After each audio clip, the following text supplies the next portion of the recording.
नमस्कार दोस्तों, जैसा कि आप सब जानते ही हैं, रूस और यूक्रेन युद्ध के बारे में और इस युद्ध से क्या बातें हम सीख सकते हैं, ये बात सुधीर जी बखूबी बता रहे हैं। तो आइए सुनते हैं। इस संकट में आपके लिए क्या सीख छुपी है, यह भी आज समझना होगा।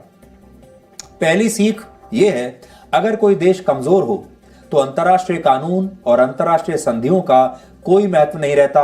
आप कितने भी संगठन ज्वाइन कर लीजिए, संधियां कर लीजिए, मुसीबत के समय बचाने कोई नहीं आता। हमने आपको पहले भी बताया था, वर्ष 1994 में अमेरिका, फ्रांस, ब्रिटेन और रशिया के बीच हंगरी के बुडापेस्ट शहर में एक संधि पर हस्ताक्षर हुआ था। इसे बुडापेस्ट मेमोरेंडम कहते हैं। और यह संधि यह कहती है कि इन तमाम देशों ने यह भरोसा दिया था यूक्रेन को कि वो टकराव की स्थिति में, किसी भी युद्ध जैसी परिस्थिति में यूक्रेन के हितों की रक्षा करेंगे और यह सुनिश्चित करेंगे कि यूक्रेन एक स्वतंत्र देश के रूप में काम करता रहे।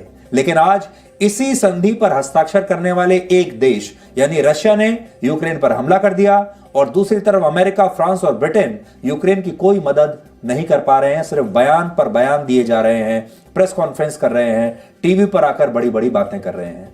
तो जो दो बड़े देश थे जिन्होंने यूक्रेन को कहा कि हम आपकी सुरक्षा करेंगे, वो थे रशिया और अमेरिका। उन दो बड़े देशों में से एक ने तो हमला ही कर दिया और दूसरा बड़ा देश यानी अमेरिका बचाने नहीं आया। दूसरी सीख यह है कि जो देश अपनी रक्षा करने में खुद सक्षम नहीं होते, जिनके पास निर्णायक नेतृत्व नहीं होता, मजबूत लीडरशिप नहीं होती, उस देश की रक्षा करने के लिए बाहर का कोई देश भी नहीं आता। दुनिया में शक्ति और केंद्रीयकरण और संतुलन के लिए अलग अलग सैन्य और राजनीतिक संगठन बनाए गए हैं और इनकी संख्या बहुत है। जैसे आज आपके पास दुनिया में संयुक्त राष्ट्र जैसी संस्थाएं हैं, हमारे पास G20 है, G8, G7 जैसे संगठन है, सार्क है, ब्रिक्स है, नेटो है, शंघाई कोऑपरेशन ऑर्गेनाइजेशन यानी SCO जैसे संगठन है।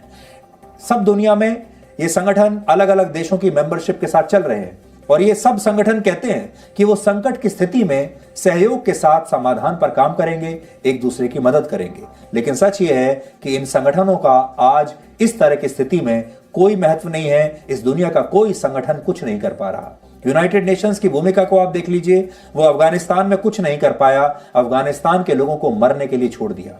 यूनाइटेड नेशंस इराक में कुछ नहीं कर पाया, सीरिया में कुछ नहीं कर पाया और अब यूक्रेन में भी कुछ नहीं कर पा रहा। अगर कोई देश अपनी रक्षा करने में सक्षम नहीं है तो इन तमाम संगठनों का सदस्य देश होकर भी कुछ हासिल नहीं कर पाएगा।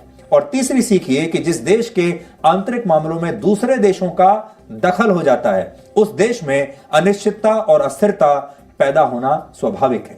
और ये हम अफगानिस्तान में देख चुके हैं और अब यूक्रेन में भी बिल्कुल वैसे ही हालात हो रहे हैं।